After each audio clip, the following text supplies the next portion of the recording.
Wherefore, Part 2. Opening the curtains, Nerys sees her neighbour Tasha walking down the other side of the street, wearing only a cardboard box. It is not a large box, leaving rather a lot of skin on display. Nerys sighs to herself and tries to be discreet as she watches around the edge of the curtain. She feels a bit guilty about this, but it is the best thing to have happened to her life for several weeks. Tasha is cute and lives alone. Visitors come and go from her house at times, suggesting some of them might be her lovers. Clearly there is nothing exclusive going on. Nerys did not set out to be a stalker. She can't help having such a good view and is so often stuck here, looking out of the window. It doesn't help that this window gives her a view of nothing but the house opposite. From outside the bedroom door, Caroline, her mother, inquires if she would like a cup of tea or some breakfast. Sitting back down on the bed, Nerys tries to guess how many basic tasks she will get through this morning. Not many, she thinks. Breakfast is a good idea, even if the prospect of chewing for minutes is daunting. She will not make it down the stairs and back, and also get through the shower. She showered yesterday. Good enough. It would be nice to look out of a different window for a change.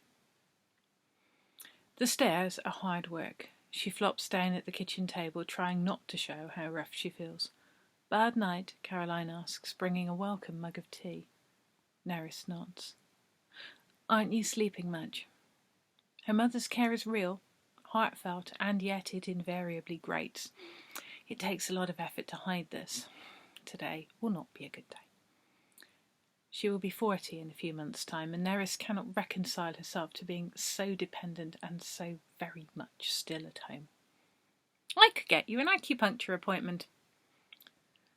Nerys digs her nails into the palm of her hand and silently repeats her personal mantra. She means well. She is trying to help. She means well. How many more expressions of no will her mother accept before she gets emotional and has a little meltdown? She must be pushing the edges now. She said no to the gong bath the previous week and no to an angelic chakra healing by telephone. She will have to say yes to the acupuncture. She knows it won't really change anything, and there will then be a day or two when Caroline is terribly disappointed about this and says too often, "It's not you I'm disappointed with, of course not, dear." Until she will eventually crack, as she always does, to say something like, "Couldn't you just try?" Or perhaps, "Could you be a bit more positive? How can you hope to get well when you are so negative all the time?" At this point, Nerys calculates 3-to-1 odds on her mother suggesting that her illness is a consequence of her negativity and not the other way round.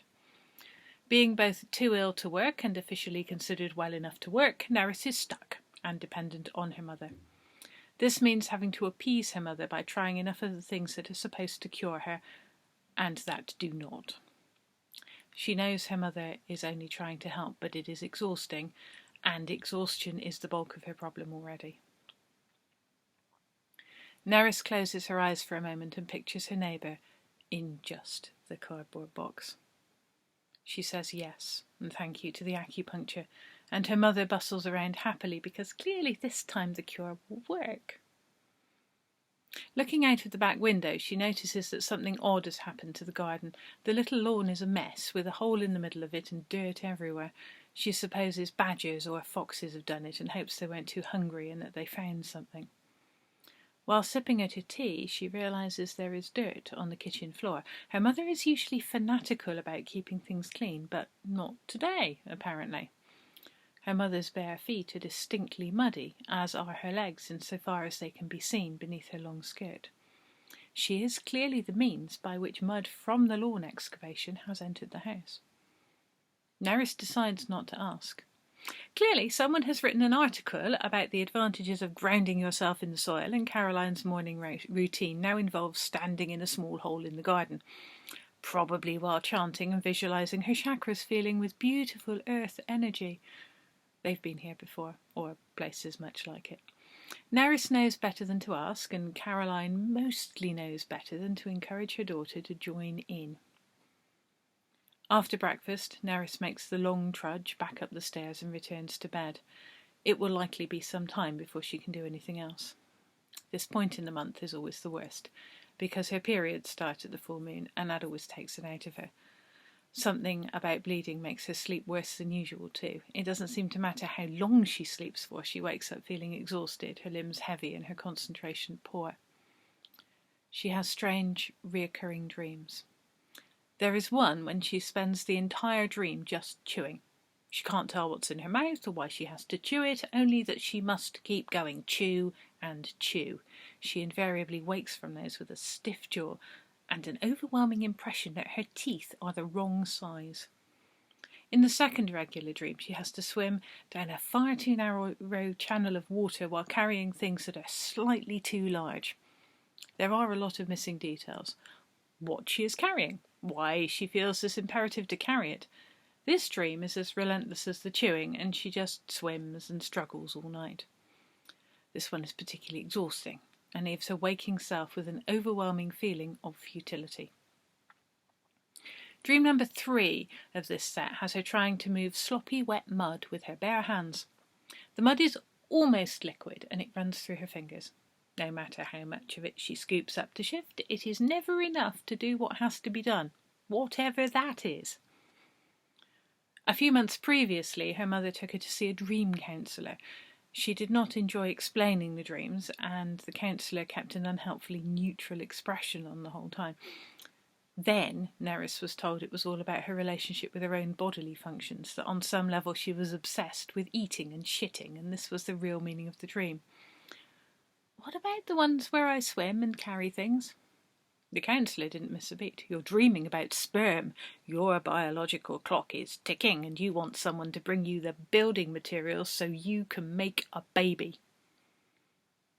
And then I can free myself by focusing on their eating and pooing? She'd managed to ask with a totally straight face. Nerys, you mustn't project onto your imaginary baby, the counsellor told her. In her idle moments, of which there were many, Nerys wondered how a person decided which of their preposterous ideas could be turned into profitable New Age non-cures. Learn which food products to smear down your torso in order to nourish your inner snake woman. Put biscuits on your energy points to release your true potential.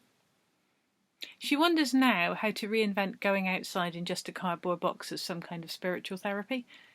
Channel the tree spirits to guide you. Cardboard was a tree once, and you can unlock its spiritual energy to empower your inner tantric goddess. If only she was a bit more cynical, she could make a fortune with this stuff. Downstairs, Caroline washes dirt from her kitchen floor and wonders how it got there.